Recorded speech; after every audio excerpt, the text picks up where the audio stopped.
justice for all. Roll call, everybody is present. Approval of minutes, can I have a motion to accept the minutes from our November 12th meeting? Mr. Murray, second, Ms. Aragona, all in favor? Thank you. I'd also like to thank the string quartet for playing so beautifully in the back. On the violin, we have Kathleen Cueto and Ian Fishman. On the viola, Zoe Garver. On the cello, Eric Matern. And on the bass, Elias Vanderos. Great job. So before this meeting, we invited 125 students in grades 5 through 12 who were selected for the All-County Music Festivals, as well as the Long Island String Festival Association, LISFA, and 18 students who participated in the Peak Festival, Parents, Educators, and Kids Festival, to take a photo with us, the board. All county and LISFA students were chosen based on exceptional NYSSMA scores. The Peak Festival serves as a fourth grade introduction to the Division I All County Music Festival. They will perform at neighboring schools and the Tillis Center. We congratulate all of our many talented students on their achievements. I'd like to turn it over to Mr. Kunz in the Art Gallery. The Burns-Siderman Gallery is proud to present the 2025 Winter Gala Festival of the Arts. This annual showcase celebrates the remarkable creativity of students in grades 9 through 12 and reflects the dedication and instruction fostered in the classrooms of Mr. Lentini, Mr. Kunz, Mr. Senna, Mrs. Turner, and Mrs. Ehrlich. The exhibition includes an impressive range of artwork from courses such as studio art, drawing and painting 2, printmaking, AP art, and digital design. Throughout the year, students have explored a wide range of themes and techniques, developing strong skills in both traditional and contemporary approaches to art making. Highlights of this year's work include contour and value drawings, limited palette paintings, detailed graphite renderings, and expressive monoprint landscapes. The Winter Gala Festival of the Arts not only honors the achievements of our student artists, but also underscores the importance of art education in fostering critical thinking, personal expression, and a lifelong appreciation for creativity. The art department is proud to share the talent, passion, and hard work of these young artists with the school and community, and we thank you for your continued support of the visual arts. Happy holidays. Thank you. Thank you. At this time, I'd like to turn it over to you, Dr. Lynch, for presentations. Thank you, Mrs. Danino. We have lots of students to honor tonight, and we want to start with our, it's almost kind of boring. Horizon just wins all the time, but we have no doubt the finest high school newspaper in the county consistently, and once again, this staff has proven it. So Horizon, our student-led newspaper, continues to be widely recognized publication. The team once again won several awards at the annual Empire State Scholastic Press Association Awards hosted at Syracuse University. For these awards, Horizon members competed with schools and students from across New York State. The district congratulates the following current and past Horizon students. So, Best Overall Paper, Bronze Award to the Horizon. Best Graphic Illustration, Silver Award to Rachel Stein, 25. Best Graphic Illustration, Bronze Award to Addison DeFiore, who will be getting an award tonight, a t-shirt tonight. Best Graphic Illustration, Bronze Award to Annabella Arico Landau. Best Graphic Illustration in a Portfolio, honorable mention to Madison Watson, class of 25.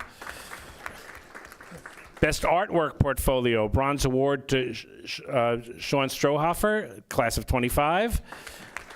Best Feature Story, Silver Award to Gianna Longo, class of 25. Best Overall Sports Coverage, Silver Award to Justin Williams, class of 25. Best Sports Story, Silver Award to Justin Haberman, class of 25. And Best Sports Story, honorable mention to Gianna Longo, class of 25. So first, if we could have Addison and Annabelle come up for their T-shirts, and then we're going to bring the entire staff up, including the wonderful Mrs. Sanders, who guides these kids every day into top-level journalism.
Okay.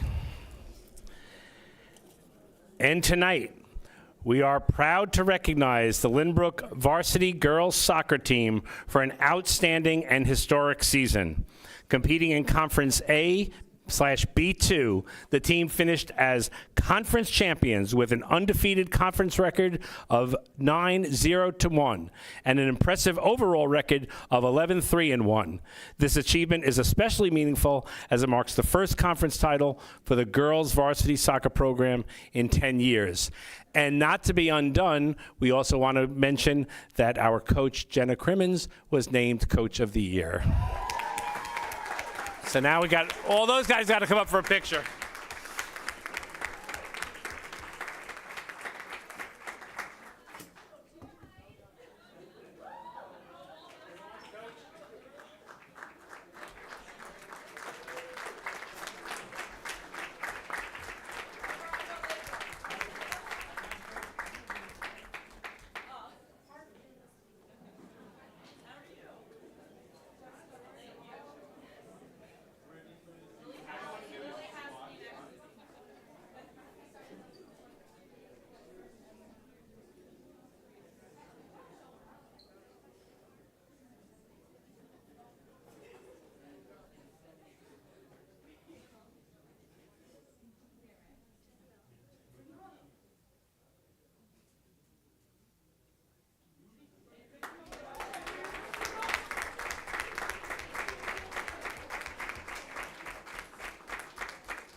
And in only the third year as a program, the varsity boys volleyball team was moved up an ability group after winning the conference title in 2024. Moving into a very tough conference, the boys did not disappoint. They went on to win back-to-back conference championships, qualifying for the playoffs once again. Congratulations, and come on up for a picture.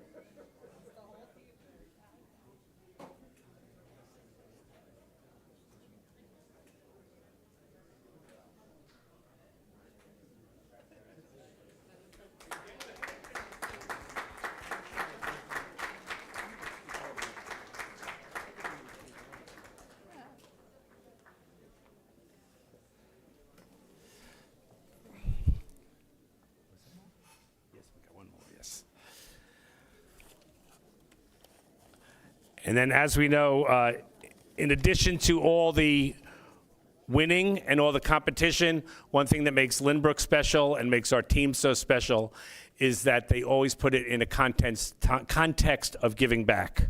So, the boys and girls soccer team, the Rockville Center Breast Cancer Coalition is a nonprofit outreach program for Southern Nassau residents who are living with breast cancer diagnosis.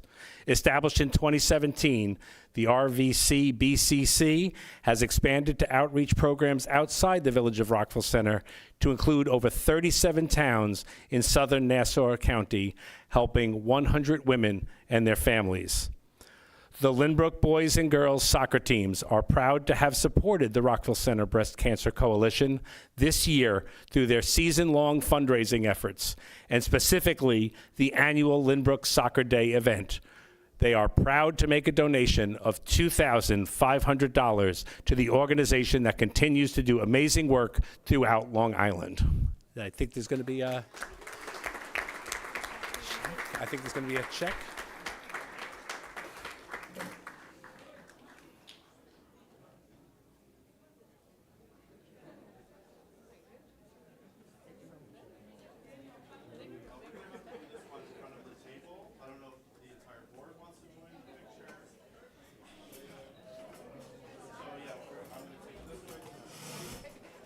Should we stand just in the back?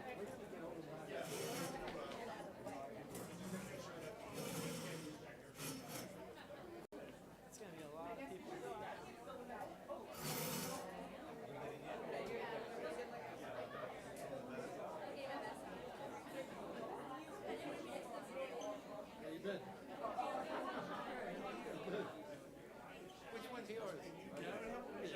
Which one's yours? They're both in college.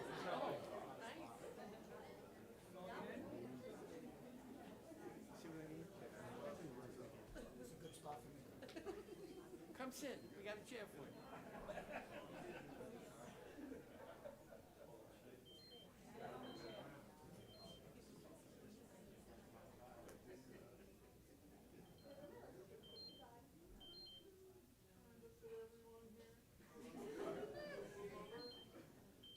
All right, guys, if you could all look over here.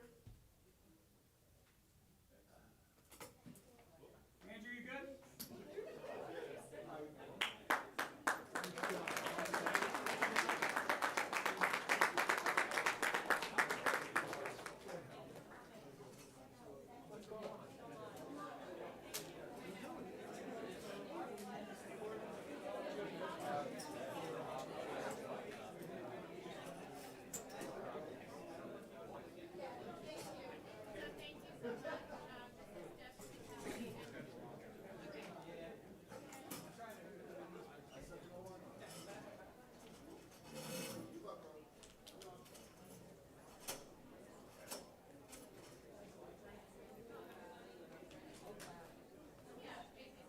Take 2 seconds. 2 seconds. Okay.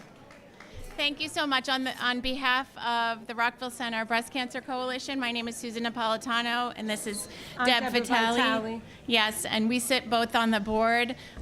We certainly appreciate this. We thank the soccer team immensely. All of these contributions go to serving our recipients throughout the year with all resources to help them through their journeys. Thank you so much. Thanks so much. Thank you. Yeah. Very kind. Thank you. Yeah. Okay, tonight we are granting tenure to Angela Ruggiero Artusa, a teacher assistant at Marion Street. Angela couldn't make it tonight. Be it resolved that upon the recommendation of the Superintendent of Schools of the Lynbrook Union Free School District, Angela Ruggiero Artusa, teacher assistant, who is completing her probationary period, whose services have been found to be competent, efficient, and satisfactory, be appointed on tenure effective December 15th, 2025, in accordance with the provisions of Section 3012 of the Education Law. May I have a motion to accept this Resolution 2512C1? Mr. Cullen, second. Ms. Kelly, all in favor? Thank you. Congratulations, Angela. We also have a retirement this evening. Louise Young, a teacher assistant at Waverly Park. Please stand. So, whereas Mrs. Louise Young, teaching assistant at Waverly Park Elementary School, has announced her intention to retire effective January 30th, 2026, after years of devoted service as a teaching assistant and dedicated educator who has positively impacted the lives of her students. And whereas Mrs. Young earned a Bachelor of Arts degree in Foreign Language, Linguistics, and a Master of Arts degree in childhood education. She furthered her studies at Brooklyn College, obtaining professional certification for students with disabilities, and whereas becoming a teacher was always Mrs. Young's dream. Although she began her teaching degree later in life, she is forever grateful to have completed her journey at Waverly Park, an environment where she felt supported, valued, and fulfilled. And whereas throughout her tenure at Waverly Park, Mrs. Young positively impacted hundreds of students through her calm demeanor, deep care, and unwavering commitment to their academic and social-emotional success. Whether supporting students in ELA and math, co-teaching alongside classroom teachers, guiding great leaps, or providing individualized support as a one-to-one TA, Mrs. Young has been regarded not simply as an assistant, but as a true teacher, teammate, and trusted colleague. And whereas Mrs. Young found her greatest joy in the meaningful connections she built with students, especially those who struggled or felt misunderstood, and in the relationships she formed with the exceptional teachers and staff who made her years at Waverly Park both happy and deeply fulfilling. And whereas Mrs. Young is known as the Exit Ticket Pro, never allowing a single response to go unreviewed or unrecorded, ensuring that every student's progress was monitored with care and precision. Her gradebook mastery, impeccable organization, and high expectations fostered classrooms where accountability and achievement flourished. And whereas her passion for writing and current events encouraged students to think critically, write thoughtfully, and in true Louise fashion, always add a little more. Her love for mathematics made her the beloved savor of everything math, always ready with a resource, copy, or strategy from years prior to strengthen instruction. And whereas Mrs. Young's warmth, humor, steady presence, devotion to students, and genuine love for the Waverly Park community have made her an irreplaceable part of our school family. Her colleagues and students will miss her greatly, especially her kindness, calm spirit, and daily dedication to excellence. And whereas in retirement, Mrs. Young looks forward to spending more time with her family, Ryan and Angela in San Francisco, Jack and Miranda, and her beloved Katie, while enjoying cooking, reading, lunching with friends, traveling with her husband John, and supporting her 92-year-old father. And whereas the Board of Education expresses its profound gratitude to Mrs. Young for her years of service, her commitment to students with diverse needs, and her unwavering support of the Lynbrook schools, and extends its best wishes for a happy, healthy, and joy-filled retirement. Now, therefore, be it resolved that the Board of Education accepts the resignation of Mrs. Louise Young for the purpose of retirement with deep appreciation for her service and the lasting legacy she leaves within the Waverly Park community. Congratulations, and I just wanted to add, my children adore you, and they wanted to be here tonight, but congratulate you as well. And we have a little...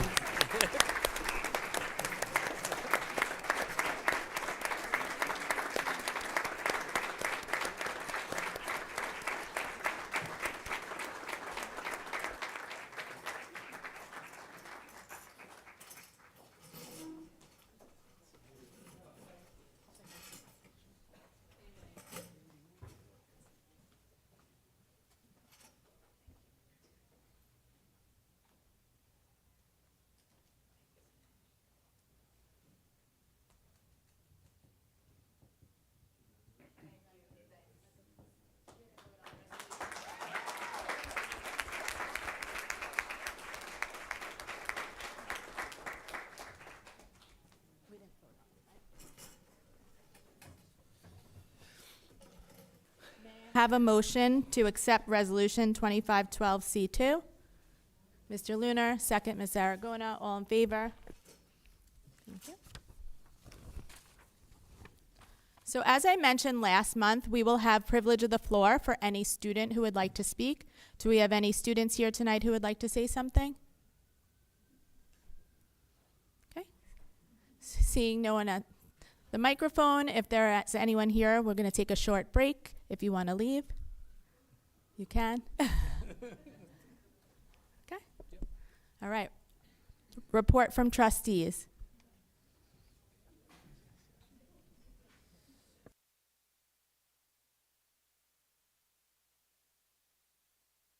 Thank you.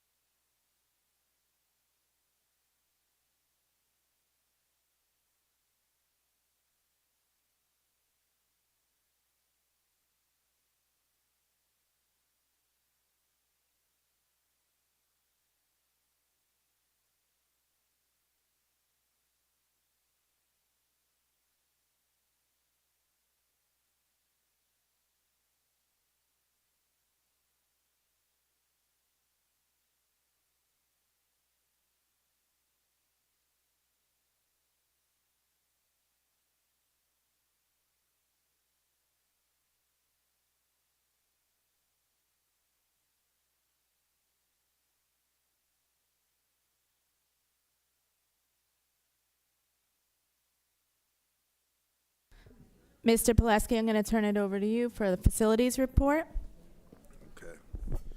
Okay.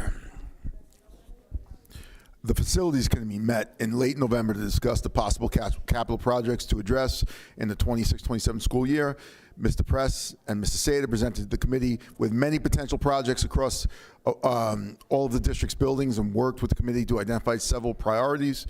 The committee will tour the buildings next week to pare down the list of projects to address in 26-27, and then work with the administration to formulate a multi-year plan to address the others. Also, the committee is exploring building a fitness center at the high school. The plan would require that the district buy vacant property next to the high school and the firehouse that is currently owned by the village. The funding of both the purchase of the property as well as the construction of the fitness center would require community approval during the budget vote in May of 26. We will update the community about plans for a possible fitness center when we get a better sense of the financial commitment. We will also provide another facilities committee update at our January Board of Ed meeting.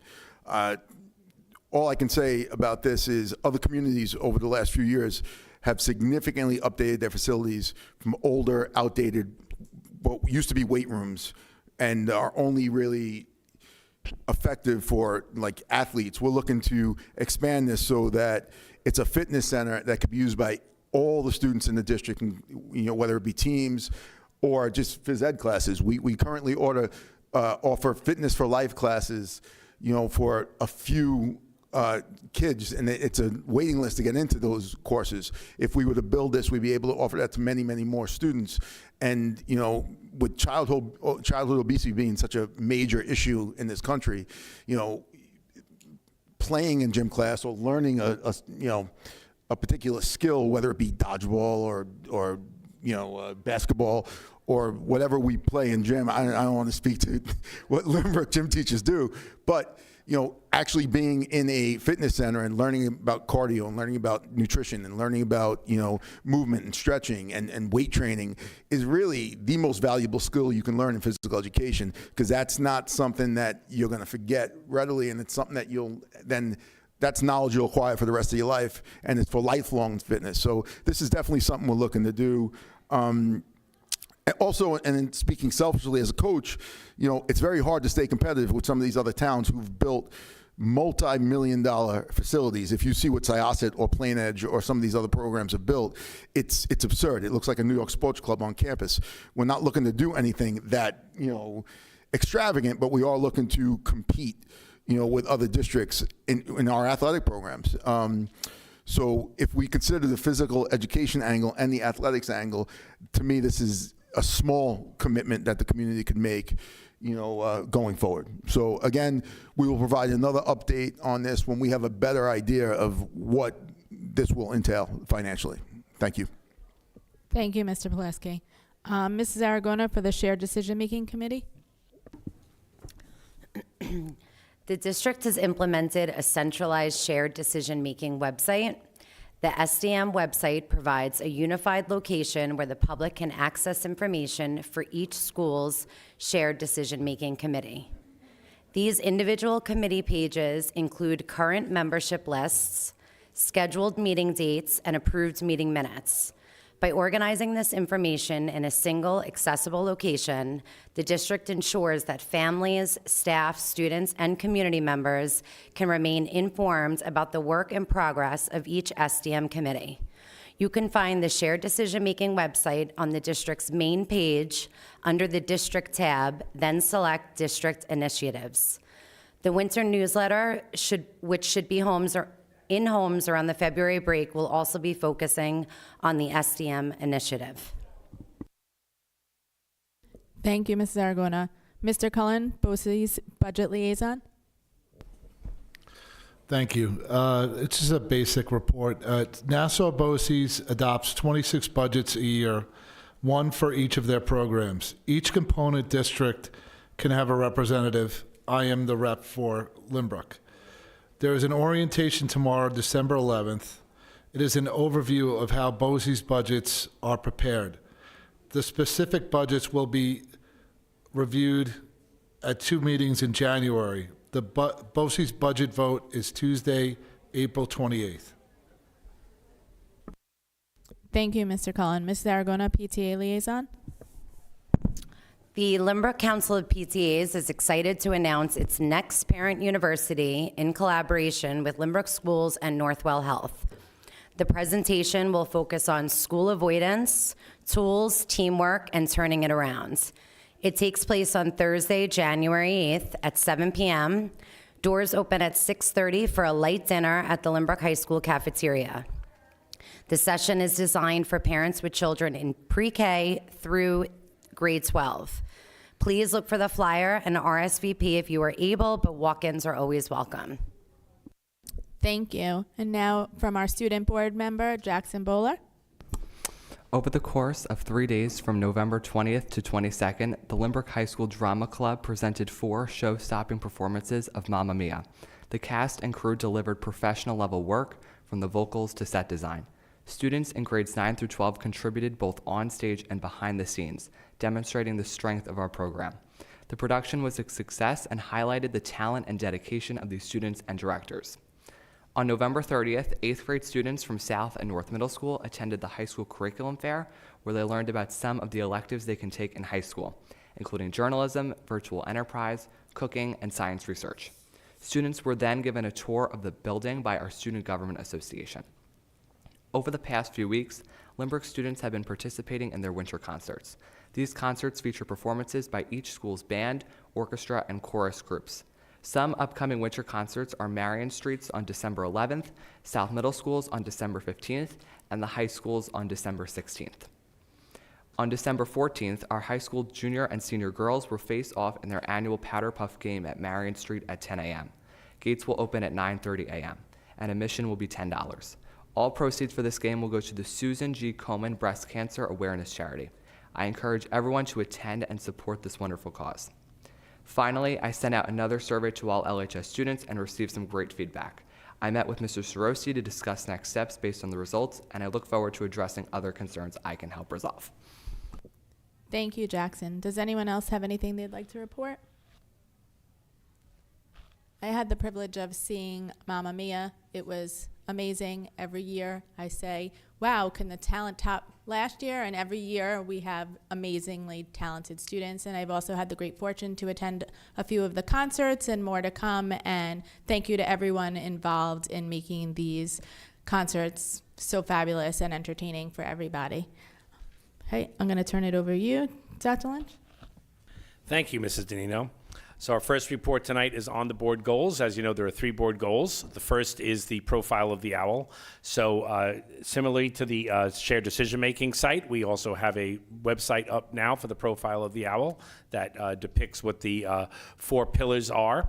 We also have got that image now in, I've seen it all around the district now. Actually, when I was at the concert the other night, I saw it in one of the phys ed rooms in the gym. So it was pretty much in every classroom just to kind of get that flow in there. And then actually Dr. Belekas will be talking in more detail of how this goal is being expressly done through its integration into curriculum.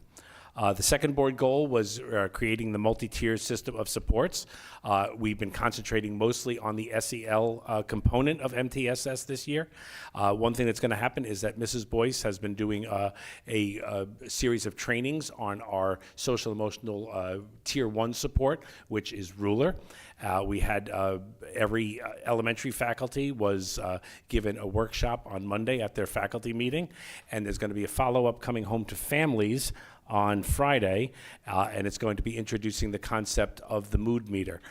So kids can get control of their emotions by expressing their emotions and naming the emotion. And it's some of that training. And we have even started, there is, if any of you come to a meeting in my office, you'll see there's a mood meter sitting on the table in my office. And it is something that we've actually asked people to check in and just say, before we start this meeting, what's the mood? Because that would be, sometimes we're bringing baggage from other things into a meeting with us, and it's good to just express that thing. So we're going to put practice where we preach.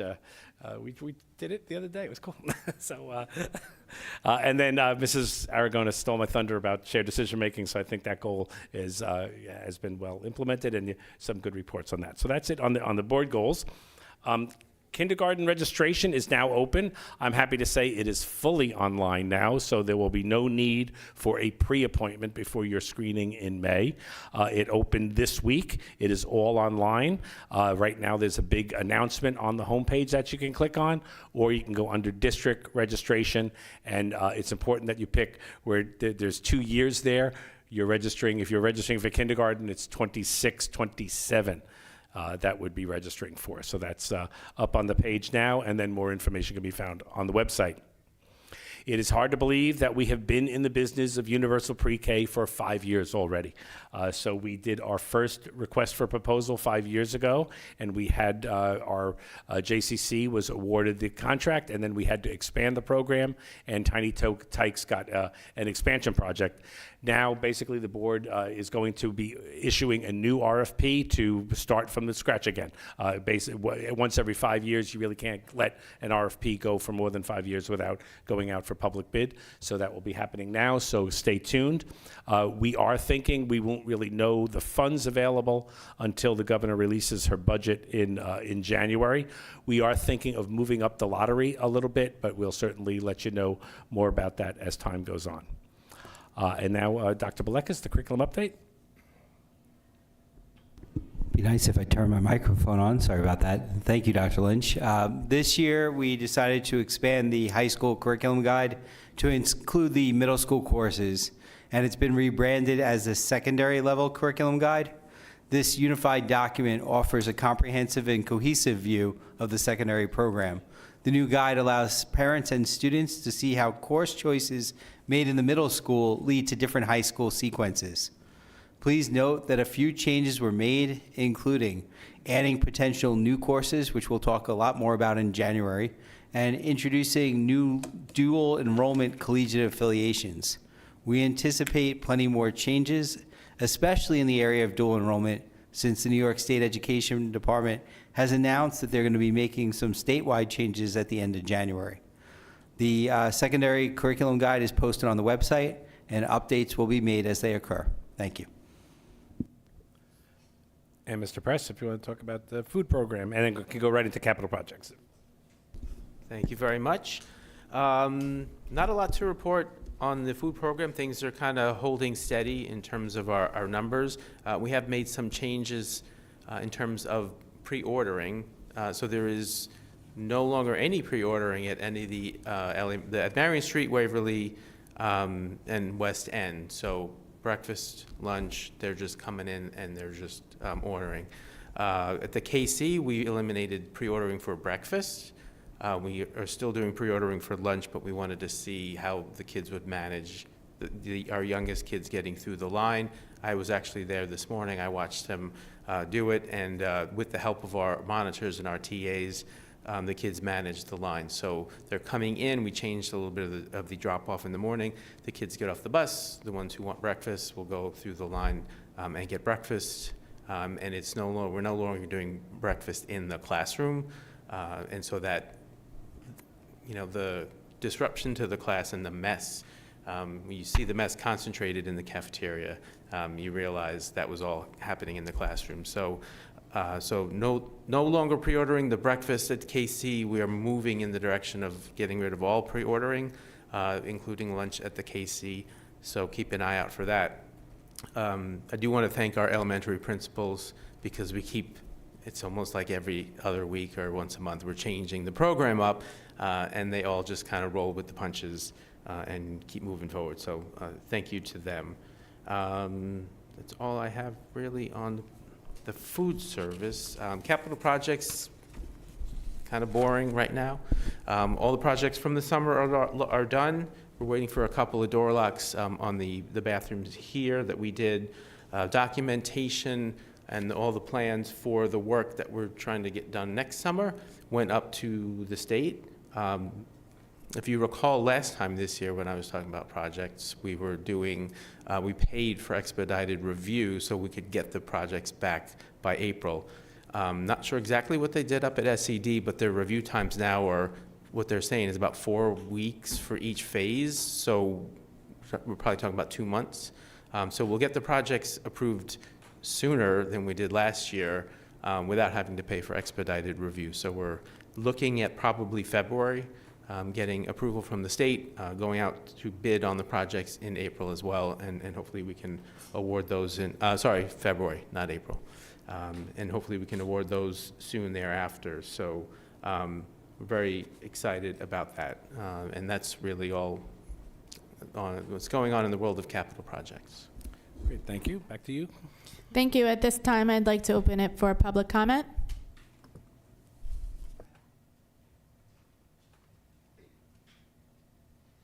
Good evening, everyone. Thanks for letting me speak. I would like to apologize to all of you for the recent grievance situation with the LTA.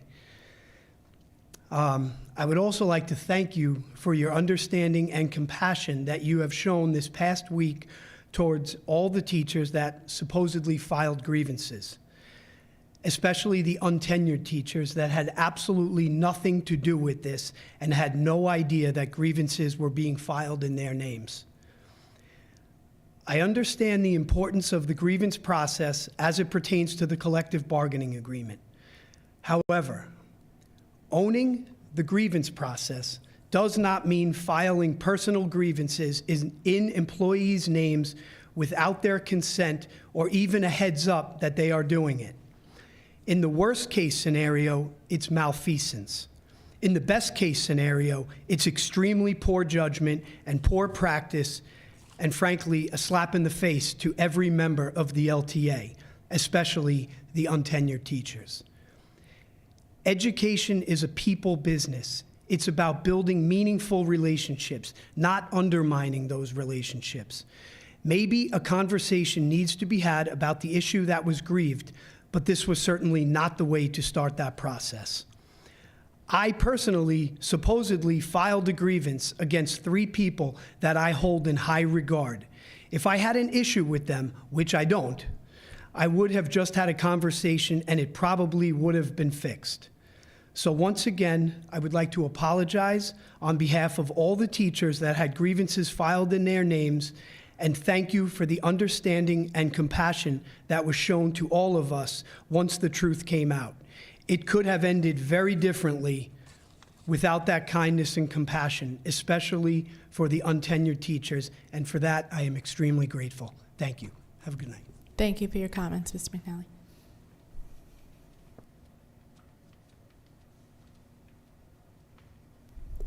At this time, I'd like to ask for a consent agenda on resolutions 2512C3 through C7, 2512NC1 through NC9, and 2512G1 through G22. May I have a motion, please? Mrs. Kelly, second, Mr. Lunar. All in favor? Thank you. May I have a motion to accept the consent agenda? Mr. Pileski, second, Mr. Murray. All in favor? Thank you. Our next meeting is January 14th, and there will be a work session on January 28th outlining new programs. We want to wish everybody happy holidays, a happy new year, enjoy the break, and I want to ask for a motion to adjourn. Ms. Aragona, second, Mrs. Kelly. All in favor? Thank you. Have a great night.